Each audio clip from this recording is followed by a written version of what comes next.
Christian doctrine is so black and white that it almost always leaves the believer in the dust with no other alternative than to, quote, give it over to Jesus when we get hurt, abused, or legitimately offended. I wear my heart on my sleeve a lot on this show, and I think that it's important that people understand that the voice coming through their speakers is attached to a human being. And I've made a lot of mistakes, and this is one of them. And I can tell you, it's just not worth it. These are not things that you are taught when you're in the thick of it. You're not taught to look at what the personal benefits are of forgiveness beyond the fact that you won't be thrown into hell. Forgiveness helps us keep a more balanced perspective on things and allows us to allow others a little slack once in a while. You're usually the only one who suffers when you harbor unforgiveness, when you harbor anger toward people. The benefit is in how you feel when you opt to forgive.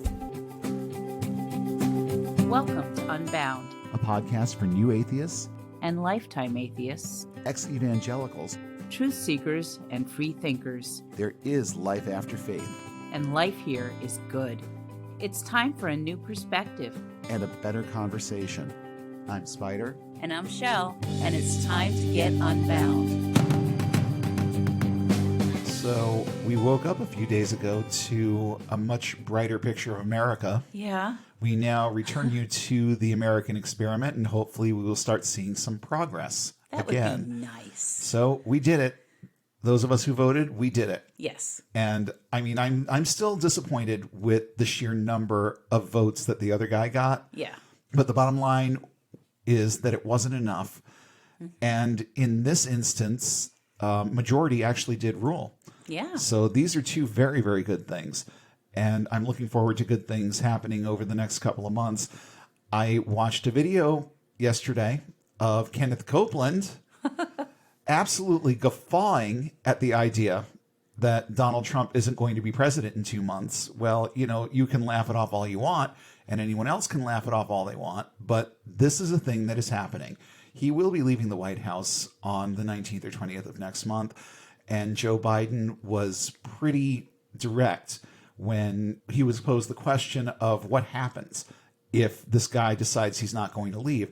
And he was very matter-of-fact about it. He just said, well, the U.S. government is well equipped for dealing with trespassers in the White House. That's it. And, you know, that's really the bottom line. You can continue living in your fairy tale if you were one of his supporters. You can continue living in this mindset that it's not over. But let's just go right on record here. It's over. Yeah. And I'm really, really pleased with the way things went. I'm Spider. And I'm Shell. And this week, we are going to get right into the heart of our message. And that message is one about the importance of forgiveness and why Christians in general are not very good at it.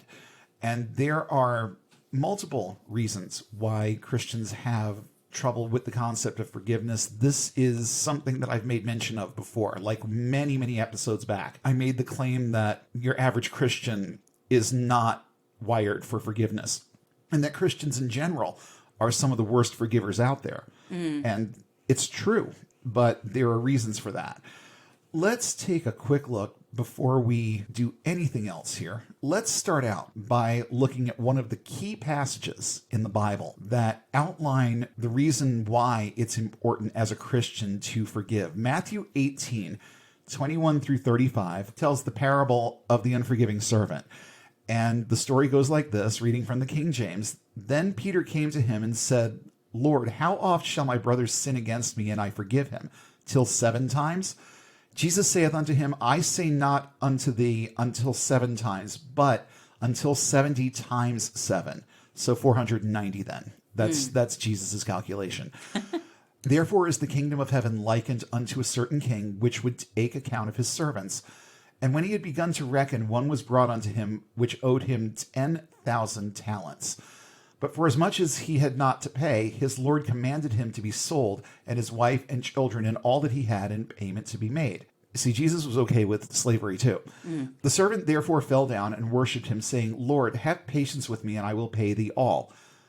Then the Lord of that servant was moved with compassion, and loosed him, and forgave him the debt. But the same servant went out, and found one of his fellow servants, which owed him 100 pence, and laid his hands on him, and took him by the throat, saying, Pay me that thou owest. And his fellow servant fell at his feet and besought him, saying, Have patience with me, and I will pay thee all. And he would not, but went and cast him into prison till he should pay the debt. So when his fellow servants saw what was done, they were very sorry, and came and told unto their Lord all that was done. Then his Lord, after that he had called him, said unto him, O thou wicked servant, I forgave thee all that debt, because thou desirest me. Shouldst not thou also have compassion on thy fellow servant, even as I had pity on thee? And his Lord was wroth, and delivered him to his tormentors, till he should pay all that was due unto him. So likewise shall my heavenly Father do also unto you, if ye from your hearts forgive not every one his brother their trespasses. So that right there is pretty straightforward. I'll forgive you, but I expect you to forgive too. Right. It seems so straightforward, doesn't it? But in reality, that's not what happens. That's almost never what happens. So we know that forgiveness is mandatory for the Christian, and this includes evangelicals. Every flavor is involved. But as I said before, Christians are among the most unforgiving people out there, and there are reasons for this that often have nothing specific to do with the individual. It's almost pure programming, and most don't realize how unforgiving they actually are. So let's take a look at some of the reasons why Christians don't forgive. And this can apply to other people, but in this particular structure of things, I think that these points are significant. Let's talk about bitterness and inability to simply let things go. Christians in general are stellar at being offended and staying offended. It's more of that childlike faith. And that's where that comes from. You start looking at things not from a childlike perspective, like I've said before, but from a very childish one. So you stay offended. And a lot of times it's over a lot of pettiness, a lot of non-life threatening, non-life altering things. People just latch onto their grudges and they run with them. And Christians are really, really, really good at this. Then there's the notion of resentment. Most Christians realize that if the offender, the person who offended them, simply repents as a matter of their own doctrine and belief, that person is forgiven. Many Christians have a huge problem with Jesus overruling their judgment, making the offender whole while leaving them broken. And they use this as an excuse not to forgive. Right. Then there's the notion of power. And this is actually a quote from a Baptist blog called Baptist Messenger at baptistmessenger.com. And just a quick little quote here. We don't forgive because we overestimate our role in the spiritual transformation process of others. In other words, Christians are happier letting their God deal with the problem. And if they're honest, they want to see the offender suffer for what they did. This is what the real role in the spiritual consequences of the offense is perceived to be by the Christian. I can keep God angry at this person if I refuse to forgive. You might want to read your Bible again. And just so we all stay on the same page, remember our talk about the word faith movement? Well, being able to control God is a common word faith concept. Yeah. So it permeates a lot of the thinking in these kinds of circles. Then there's the concept of hatred. We've talked about the backward nature of how Christians view love. They are programmed to hate, and forgiveness and hate just don't go well together. This makes honest forgiveness extremely difficult for the average evangelical Christian because it's difficult to reconcile it in their own heads. Right. Then there are the ones that try to take a little bit more of a moral high ground with this. And they say things like, I can say I forgive, but I'd be lying. Many Christians choose the honesty of unforgiveness over the lie of fake absolution. Over time, and usually a very short time, if you say you forgive someone but you don't, your real feelings and sentiments will surface. They know this, and many will hold grudges to force the appearance of piety, which is incredible, but it's just another manifestation of that kind of backward thinking that is very prevalent in evangelical thought. Then there's arrogance and entitlement. These are two other things that evangelicals have pretty much cornered the market on. And these toxic principles are also built into their doctrine. Even those who know and understand what their own Savior says about forgiveness don't think that they'll suffer any consequence for withholding it. No sin is too big for God to forgive. God knows I'm a sinner. I've repented and continue to repent of my sins. So that should just take care of it, right? Right. Well, there are a couple of problems here. For starters, their God demands forgiving others to secure their own forgiveness. We see this in Matthew 18. Not only that, but God incentivizes forgiving. In Luke 6:37, it says, "Judge not, and you will not be judged. Condemn not, and you will not be condemned. Forgive, and you will be forgiven." So there's incentive to have that forgiving spirit, but very few of them have it. Thirdly, their God warns that they could be disowned for not being 100% genuine in their faith. In Matthew 7:21-23, and I think I've brought these verses up before on this show, it says, "Not everyone that saith unto me, Lord, Lord, shall enter into the kingdom of heaven, but he that doeth the will of my Father which is in heaven. Many will say to me on that day, Lord, Lord, have we not prophesied in thy name, and in thy name have cast out devils, and in thy name done many wonderful works? And then I will profess unto them, I never knew you. Depart from me, ye that work iniquity." And I do think that principles like unforgiveness and some of the other hypocritical things that evangelicals do as part of their nature are supposed to be covered by this. Right. But like we talked about last week, people are just going to do what they want. And that really is the bottom line. These verses acknowledge that and say, yeah, you can do what you want, but there are going to be some pretty hefty consequences. And then there's 1 John 2:4 that says, "Anyone who says he loves God and doesn't do what he commands is a liar, and the truth is not in him." Finally, on this list, this was the one thing that actually was running through my head a lot, was the concept of unconfessed sin. So harboring grudges and hatred and unforgiveness is considered in a lot of these circles to be a sinful mindset.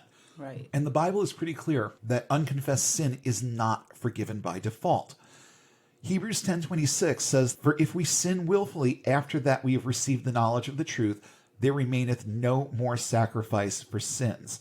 So basically, this is another one of those verses that just blows up the whole concept of salvation by grace, because it says right here in the words of this verse that there's give and take involved with this, and that you have to make some changes and you have to be committed to thinking and living a certain way if you really expect that God is going to hold up his end of the bargain.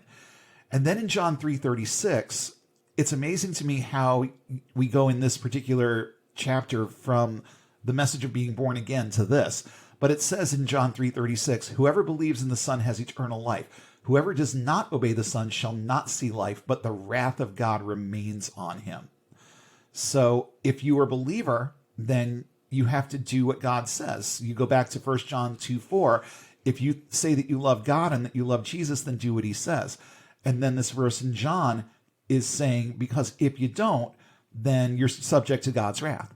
Right. Then there's Romans 8:13. "For if you live according to the flesh, which is considered sinful, if you live according to sin, you will die.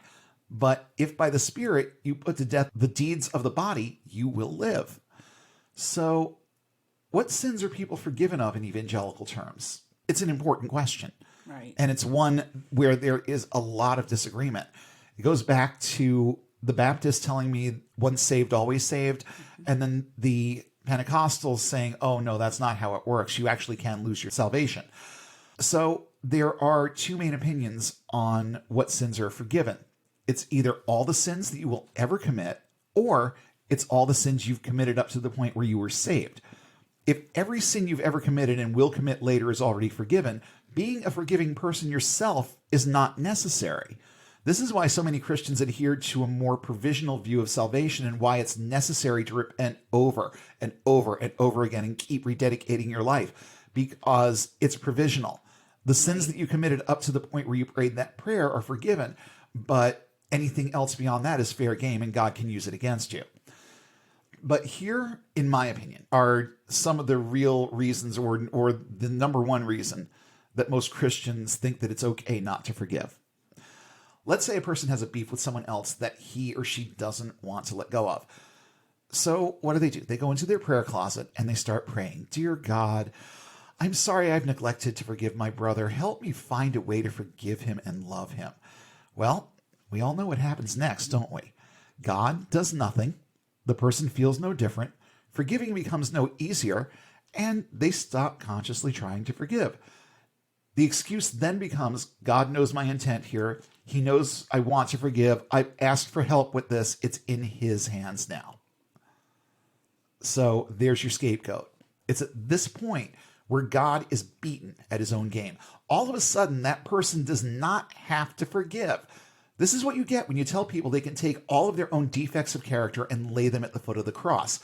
If an unforgiving spirit is one of those defects and you've confessed your unforgiveness is thereby validated through the atonement, isn't it? It would have to be.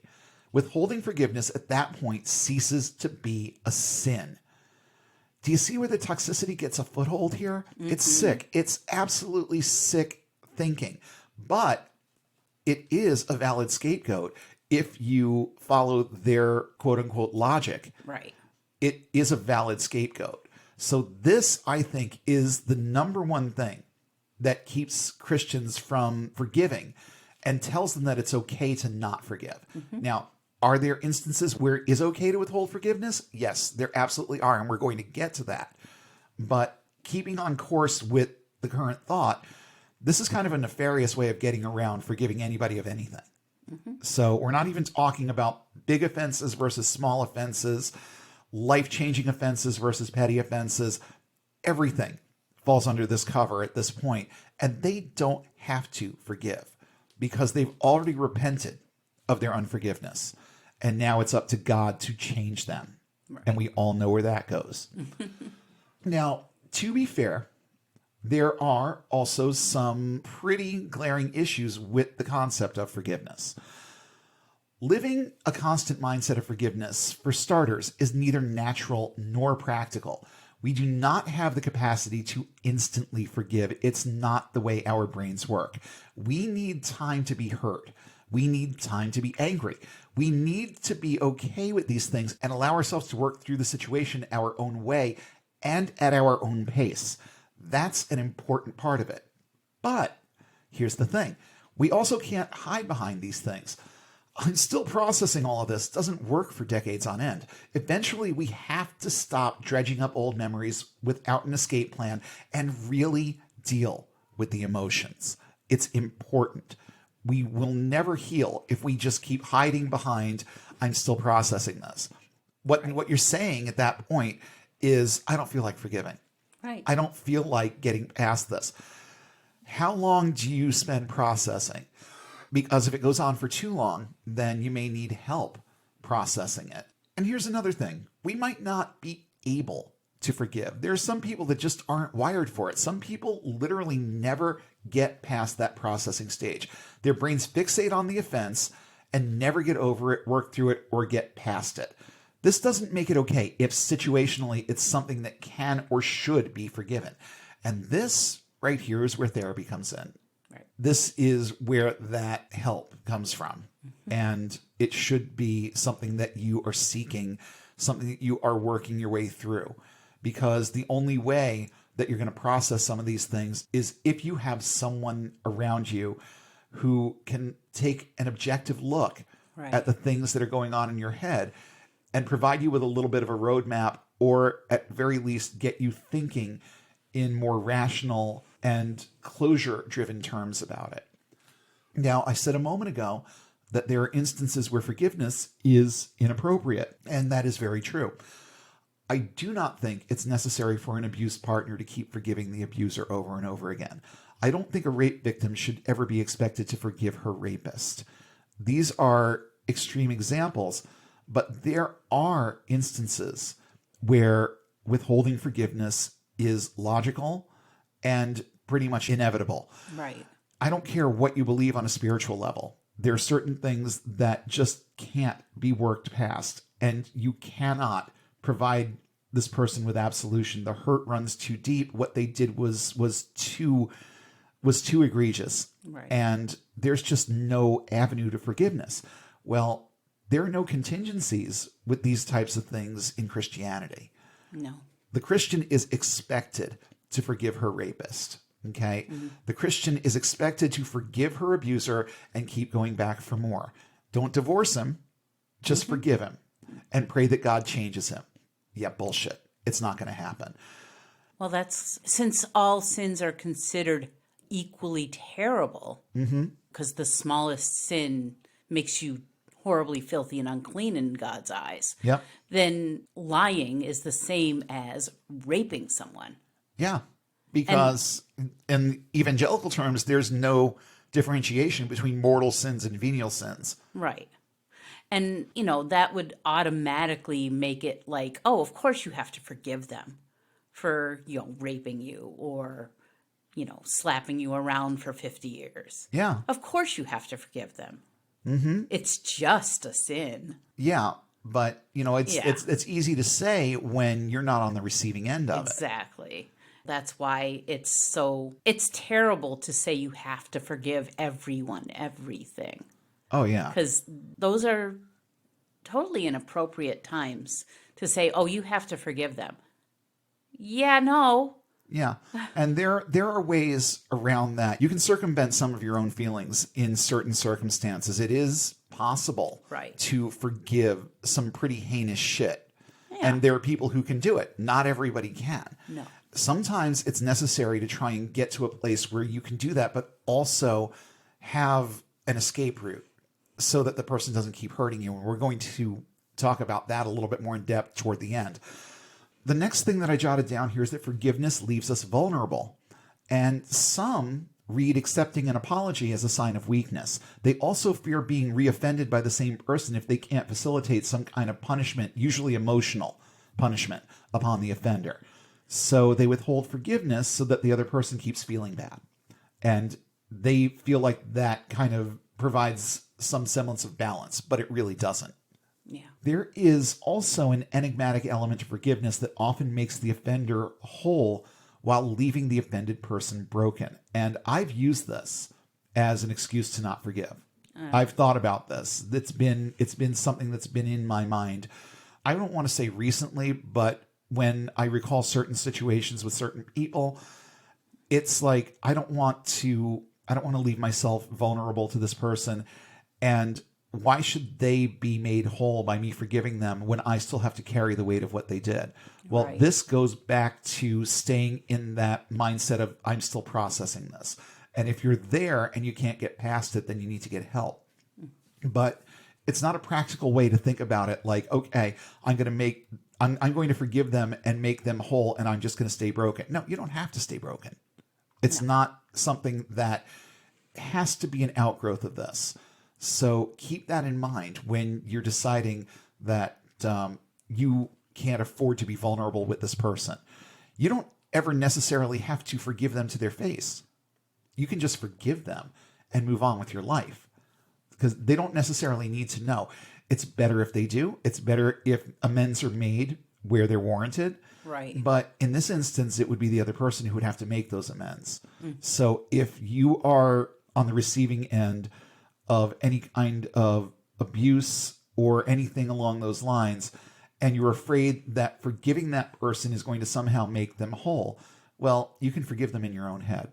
You don't have to make a fanfare out of it, and you don't have to make a production of letting them know that they've been forgiven.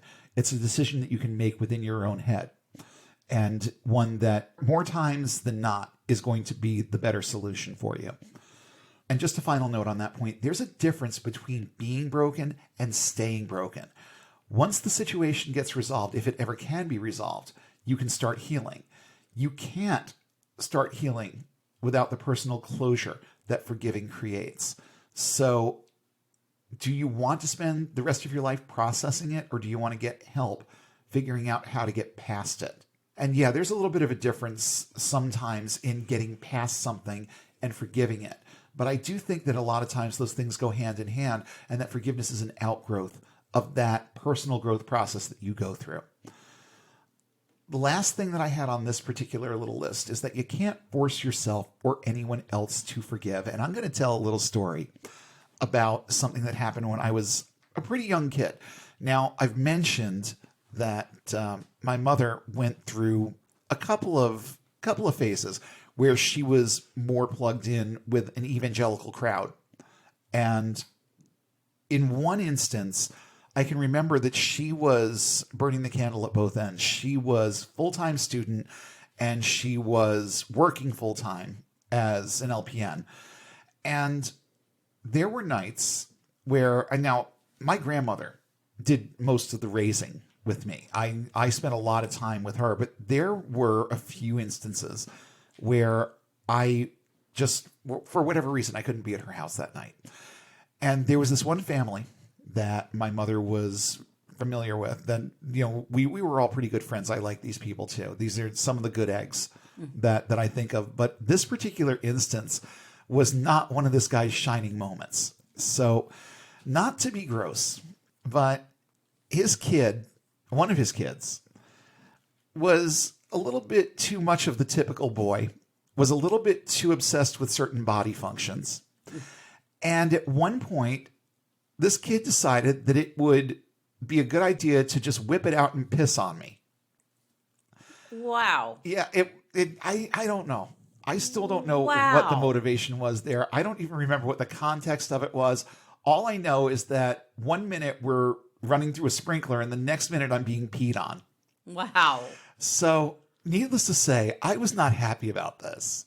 I wasn't happy at all that this was happening to me. No. So, hearing the commotion coming from outside, this guy comes out and decides as the parent figure in this situation, he had to mediate it. So, first he wanted to know what was wrong, and I told him what his kid did. And his reaction to it was to basically turn psychologist on me. And that bothered you, didn't it? Yeah, it did. And you were really offended by what he did, weren't you? Yes. But Joe, do you believe in Jesus? I believe in Jesus. Jesus wants you to forgive. Jesus wants you to forgive it. You know what? I'm his father. I will deal with him when it comes to any kind of punishment or retribution. He doesn't need that from you. What? And yeah. Wait. Now, this was one of the good eggs. Okay. What? Oh my God. I'm like, I have never heard this story. It was an extreme example because this guy also did a lot of good for me in my life. But this was not one of those lessons. Not one of those good moments. It was not one of those lessons that you really wanted to take away and apply to the rest of your life. Okay. So his response was, I'm his father and I will deal with him in terms of retribution.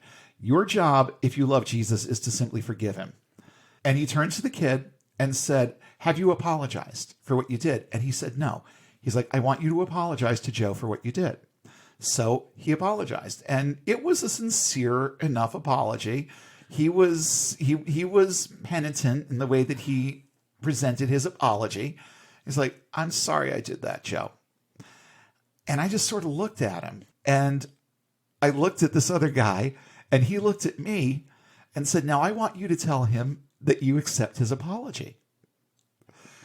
Okay, you can't make somebody forgive. No. You just can't. So I'm standing like many feet away from him because I don't want to get pissed on again.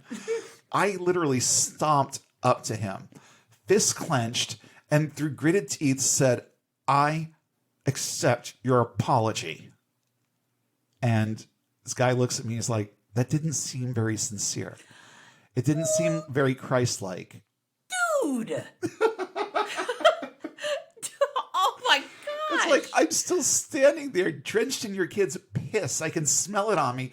And I'm supposed to just stand there and tell him that I accept his apology. How about letting you go get a shower and then maybe you'll forgive him? Well, that was the thing. It's like once I was in drier clothes and once I wasn't drenched in somebody else's piss, it became a little bit clearer. And I was able to, at that point, bring it down to the point where it's like, okay, it was a stupid thing to do, but nobody died. Yeah. That sort of thing. But I mean, It's like, I said to him in the most sincere voice that I could muster, I accept your apology, but don't do that to me ever again. yeah, right. Now you see, that's kind of a good balance Yes. there, because you forgive it, but you make sure that it's understood that what was done was not acceptable. Yeah. I'm not forgiving it so you can do it again.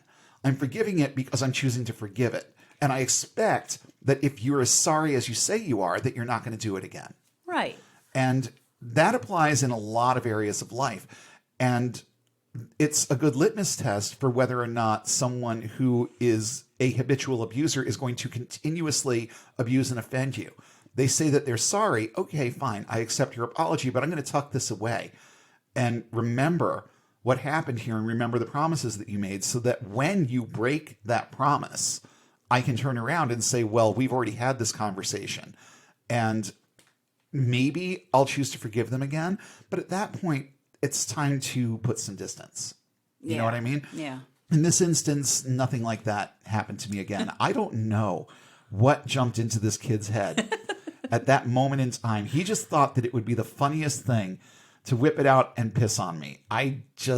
What? It's just one of those things.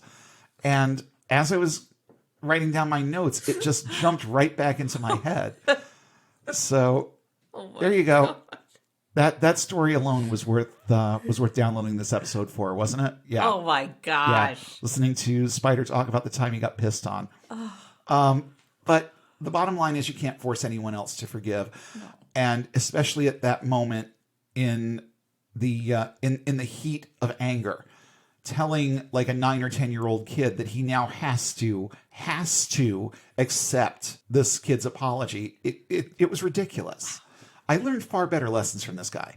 Yes, I'm sure you have. I learned far better lessons from this person. He was kind of a constant, and he was there a lot when no one else was. Yeah. So I do rank him in there with the good eggs, but even good eggs, and especially evangelical good eggs, have some rotten thoughts about things now and then. Yeah. And this was kind of a rotten thought.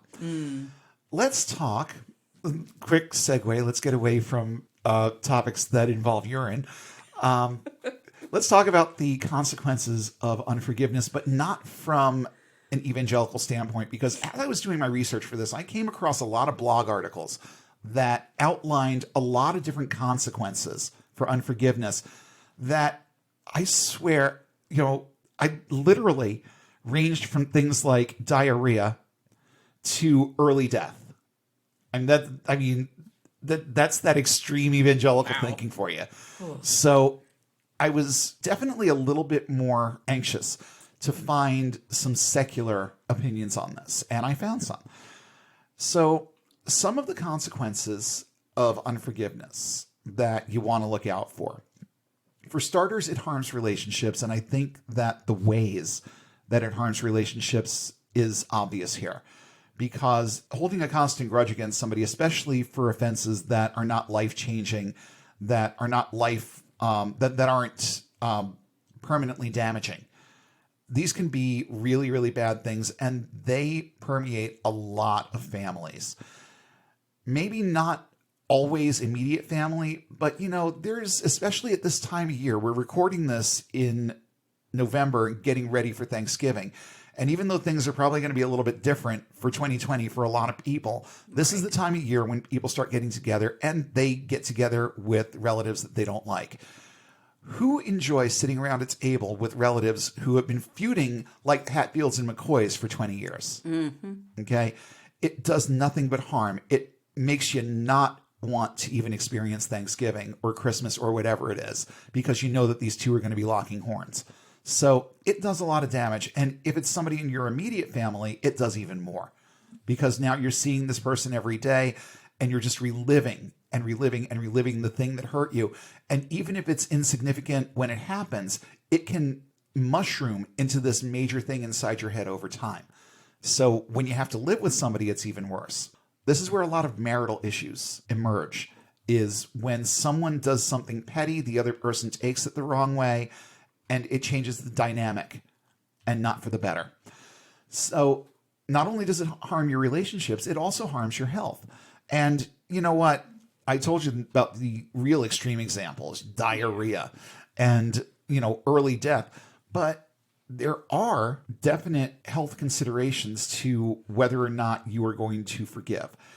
Depression, extreme anger, suicidal thoughts, all of these things can lead to serious health issues, and all of them stem from the stress of reliving hurt. So, again, how bad was the offense? Is it possible to forgive it? Is it appropriate to forgive it? If the answers to those questions are yes, then spare yourself the ulcers and start dealing with it. Next, you get too comfortable with the power of holding something over the offender. Oh, this is a big one for a lot of people. The biggest problems with this is that that sense of power has a tendency to make you arrogant and very closed-minded, and it can project your ill feelings in one situation toward one person onto others. Have you ever gone into a store or gone to a restaurant and the person serving you seems a little bit off and you can tell that they've been having a bad night? Well, what they're doing is they're projecting all the bad experiences that they've had with other customers, other patrons, whatever, onto you because you're there. And that other person isn't anymore. It's the exact same principle that goes into this. You start projecting your ill feelings in one situation toward one person onto everybody that you come into contact with. So your unforgiveness turns you kind of into an angry asshole. And that's never a good place to be. No. I know precisely what that's like. And I know what the consequences of holding grudges can do to you. It is very, very, very ugly. I'm just going to put that out there. I wear my heart on my sleeve a lot on this show, and I think that it's important that people understand that the voice coming through their speakers is attached to a human being. And I've made a lot of mistakes, and this is one of them. And I can tell you, it's just not worth it. Yeah. Another outgrowth of it is that you become less tolerant of people in lots of ways. You start expecting perfection from other people and respond with anger and judgment when they fall short. This was me too, in major, major ways. Forgiveness helps us keep a more balanced perspective on things and allows us to allow others a little slack once in a while. And that's necessary. Lastly, you're usually the only one who suffers when you harbor unforgiveness, when you harbor anger toward people. The offender roams free while you stay locked up in your own emotional prison. It hurts you more than it does them if you don't forgive them. So those are some of the consequences of unforgiveness. Now let's look at some of the benefits of being a forgiving person by nature, or learning how to forgive. When you learn to forgive, you develop a heightened and positive sense of self, or a more positive sense of self. You took the moral high ground in the situation. Good for you. You pardon someone's bad behavior with no promise or expectation that it will benefit you in any tangible way. And that's the way that it is sometimes. Just like I was talking about before, you can forgive somebody in your own head, but that doesn't always provide you with the closure that you want. You know what? To quote Mick Jagger, you can't always get what you want. And it's just that simple. The benefit is in how you feel when you opt to forgive. You just flat out feel better about you. And feeling better about you is important. Yeah. Because that's what most of forgiveness is. It's more about you than it is about the other person. Another benefit of forgiveness is a heightened sense of mental stability and clarity. You have the ability to think things through more efficiently and look at them more objectively. And these are very, very important skills to develop, especially if you're coming out of evangelical faith, because these are not things that you are taught when you're in the thick of it. You're not taught to think that way. You're not taught to look at what the personal benefits are of forgiveness beyond the fact that you won't be thrown into hell. That's the only benefit that Matthew 18 really gives you. But there's so much more to it. There are so many more reasons to learn how to have a more forgiving nature. Lastly, you'll be a much better social functioning individual if you start learning how to forgive. You'll like yourself better. And subsequently, you'll like other people more too, to a greater or lesser extent. There's a lot of unlikable people out there, but you get better at winnowing the wheat from the chaff when it comes to people and who they are and what they're about. And along those lines, you'll also be able to spot bullshit a mile away and hopefully steer clear before any of this even becomes an issue in the first place most of the time. So you'll get better at judging people because you'll be looking at them more objectively. And you'll start noticing signs. You know, another person in my life behaved like this, or talked to me like this, or treated me like this, and it ended badly. So let's just not go any further with this person. It's important in all levels of relationships, platonic, romantic, whatever. It's important that you start seeing those signs. And if you are wired for forgiveness, it's easier to see them.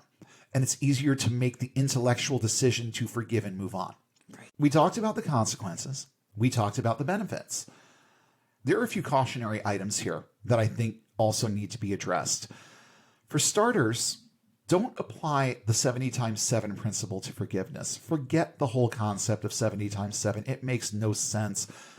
So now I'm going to forgive 490 times and stop. Well, obviously that's not what it means. It was very hyperbolic. And it was meant to communicate that forgiveness is an ongoing thing, that it's not something that you get to stop doing. But the 70 times 7 principle is neither practical nor healthy. Limit the number of times another person exposes you to wrongdoing, abuse, or any kind of treatment designed to keep you under their thumb. Forgiveness for forgiveness' sake doesn't help anyone. No one learns, no one grows, no one changes when it's just a given that forgiveness is a built-in part of the equation. And it also teaches abusers to go on abusing. You can forgive someone and still put them out of your life if the person is toxic or abusive and has proven an inability to adjust the offensive behaviors. Refusing to stay with an abusive partner or continue being victimized by someone in other ways is not the same as refusing to forgive. Let me say that again. Refusing to stay with an abusive partner or continue being victimized by someone in other ways is not the same as refusing to forgive.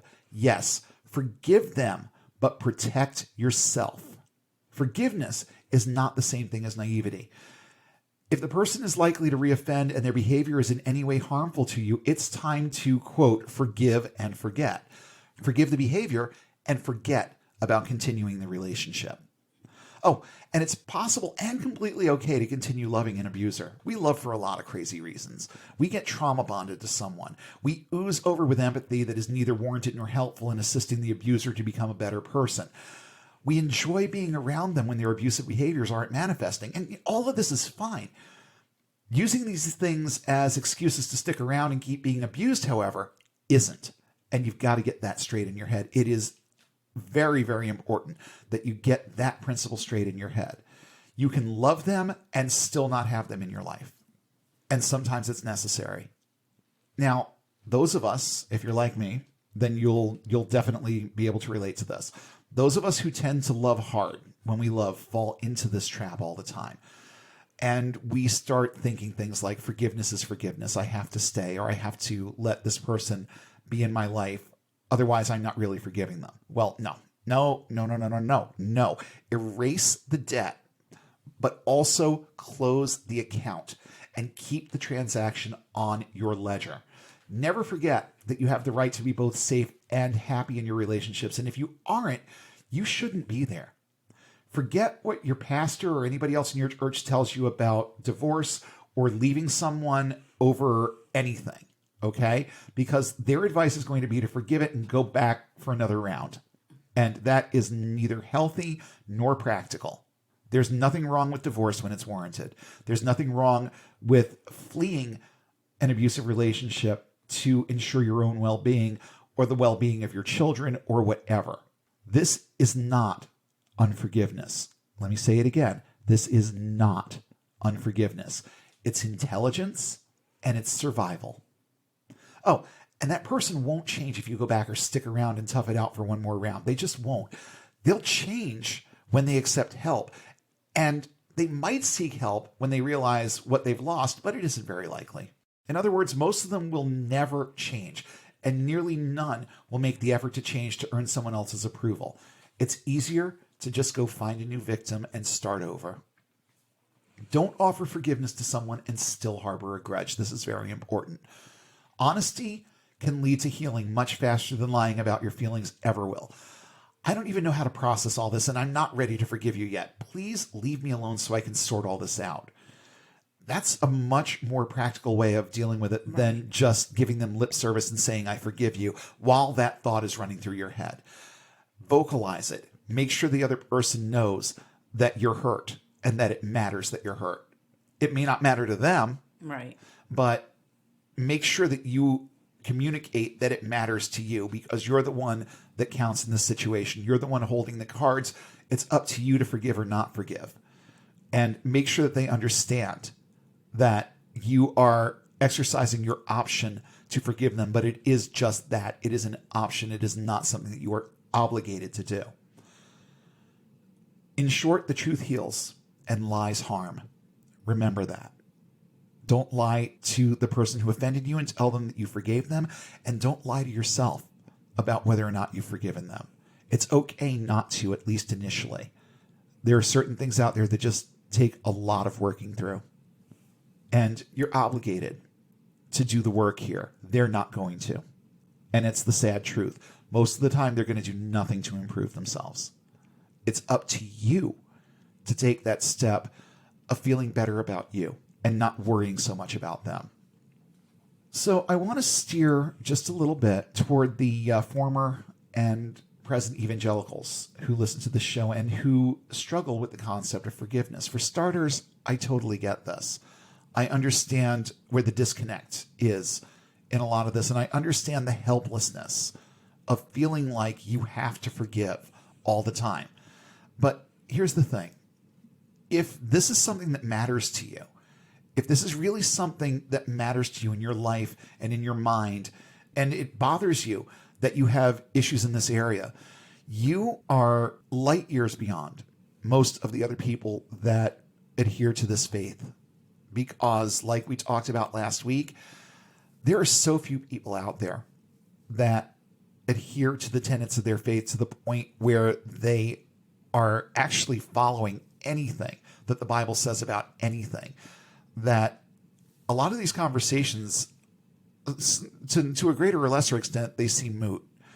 But if you're one of those good eggs, if you're one of those people who has spent a significant amount of time in your life trying to make a go of this religion and trying to do it right, I'm certain that this is a real point of confusion for you. It's a real stopping point in your thought life, and that's okay. But I want to talk to those who struggle with the concept of forgiveness, whether you are still an evangelical or you're out or you're trying to get out. It's no surprise to me that you have issues in this area.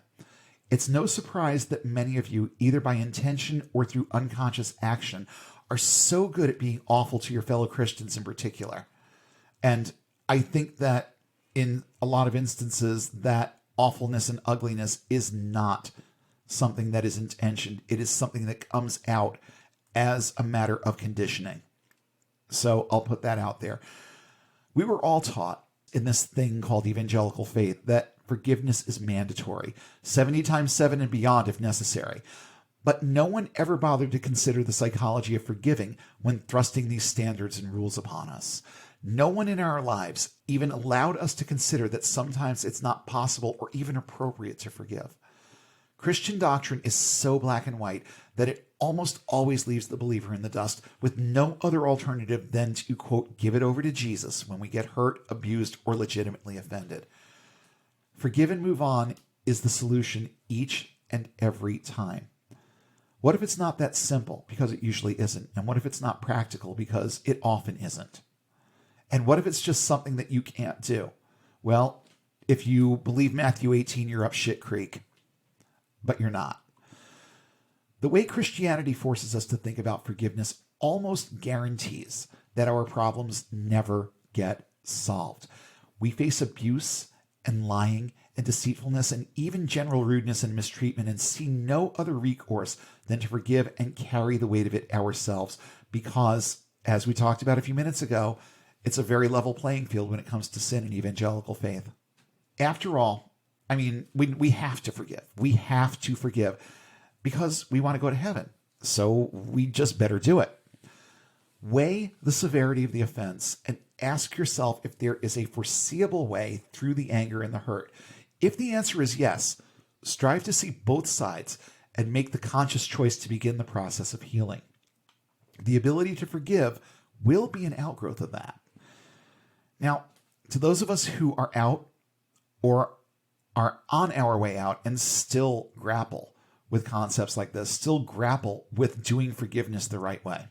I can remember, and I was very young when it happened, but Steve Taylor also did a song about it, a song called To Forgive, where he talked about this one very newsworthy thing from the early 80s where Pope John Paul II was an attempt on his life. And the would-be assassin was caught and sentenced to death. And it was all over the news. And there were images all over the news of the Pope sitting there and holding this man's hand and forgiving him before he was brought to execution. And it's a touching moment. It was a very touching moment when Pope John Paul II held that person's hand and forgave him in front of the entire world. But here's the thing. The idyllic nature of the exchange in that instant didn't take into account the real feelings, emotions, or intentions of the forgiver. We have no idea what was going on in his mind. It could have been nothing but a PR move. We don't know. It's easy to put on the game face in front of a global audience, but what about when it's just you? You in the quiet and you with your own thoughts and nothing else. What happens then? In those instances, I think it's very important to let yourself feel all the feels and weigh the potential emotional consequences of both forgiving and not. I think you'll find that just the intellectual concept of the former is more appealing than the latter. The concept and notion of forgiving feels better in and of itself than the notion of harboring a grudge for years and years and years. Also remember that forgiveness isn't contingent on making yourself vulnerable to the offender. You can and should, in many cases, forgive and then just walk away. Cut off any and all avenues to being hurt again. It's not a contradiction. It's not a lie. That person will suffer no further consequence or retaliation from you. That's the thing about forgiveness. Again, it's way more about you than it is about the other person. That person isn't going to change. Understand this and hear it again. That person is not at all likely to change. In 99.9% of circumstances, they will not. And you need to figure out a way to be okay with that. Find peace in that fact. Be the better person. Treat the offender better than they treated you. Trust me, it feels way better than holding a grudge. You don't have to grovel at them. You don't have to laud their behavior. You don't even have to like them. But forgiving them in and of itself gives you the moral high ground. And it feels better. It feels better to forgive the person, at least in circumstances that are not life-altering. And I know that there have been a lot of people that have gone through a lot of shit and have been hurt really, really badly by people. I still think that it feels better to try and find that off-ramp to all those negative emotions. There's a lot of benefit to it. The Apostle Paul may like to tell you that love keeps no record of wrongs, 1 Corinthians 13. But that record of wrongs could be the very thing that keeps you from going back to being wronged again. Keep it tucked away and refer to it when you start thinking the offender might deserve a second chance.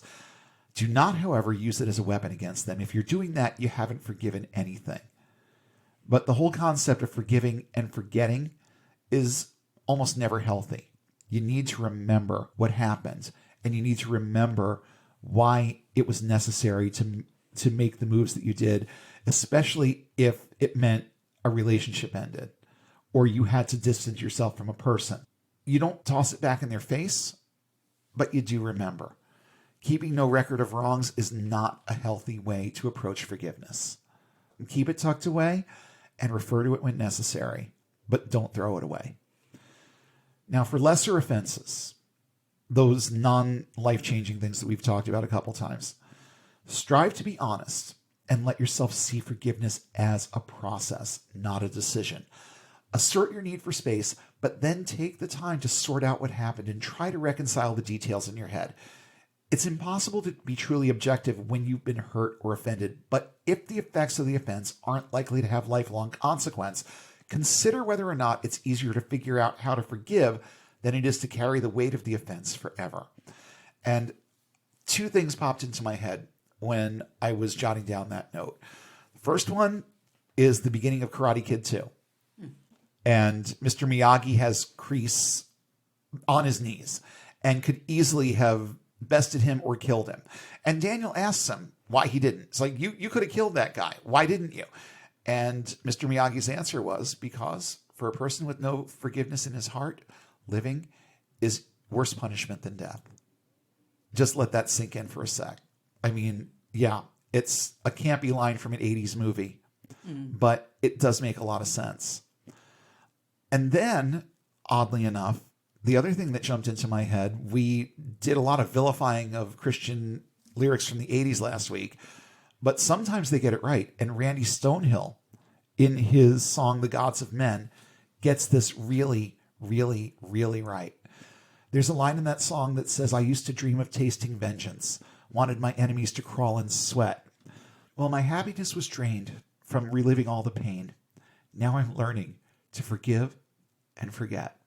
Now, that last part, again, take that with a grain of salt. Forgetting isn't always the best solution, but forgiving, by and large, is. And we should practice that whenever we can, because if we don't, we'll be less happy and we won't really know ourselves. We'll never have the opportunity to get to know ourselves because we'll be too fixated on the wrongs that have been done to us by other people. There comes a point where it's just time to let it go. People who learn how to forgive are typically happier. They're more objective in the way they think, and they're more empathetic. They also recognize their own shortcomings and understand the need to seek forgiveness for themselves when they screw up. And guess what, folks? We all screw up with other people sometimes. We're all on the giving end of the offense once in a while. Stop taking your cues from a set of moral standards that contradicts itself over and over and over again and fails to acknowledge the human aspect of the rules it expects you to follow. No loving God would place standards on you that are impossible for you to maintain. A loving God would understand you and your psychology and would do better than thumbing you a useless Bronze Age tome with conflicting points of view to help you navigate your emotions. Period. End of story. A loving God would do way better by his children. So here's a solution for you. Take God out of the equation. Just take him out of the equation and let your human side have its say in how you deal with various situations. Forgive when it's warranted. Protect yourself from further harm and be honest with yourself about your own emotional limits. If you find yourself trapped in a never-ending maze of emotions that never lead to resolution, seek help in sorting those things out. A good therapist can help unravel the maze. And I can tell you from experience that this is 100% true. Learning to forgive will teach you more about yourself than unforgiveness ever will, than holding grudges ever will, than worrying about what some God thinks about anything that's going on inside your head ever will. It'll make you happier. It'll make you healthier. And most of all, and most importantly, it's a huge step that you'll be taking toward getting and staying unbound. We hope you enjoyed this episode of Unbound. Show topics are chosen based on their timeliness, relevance, and social impact. Have suggestions for future topics? Email us at unbound.podcast.network@gmail.com with all your comments and feedback. Please don't forget to like, share, and throw a few 5-star ratings our way, and follow us on all major social platforms. And don't forget to hit subscribe if you haven't already. Links to our social pages, as well as a full list of cited sources in today's episode, are listed in the show notes, available at our website, getunbound.org. That's get-unbound.org. If you value this resource and would like to see it continue, please consider supporting us on Patreon at the link in the show description. And be sure to check for new updates every Sunday when we'll come together again and take one more step toward getting and staying unbound.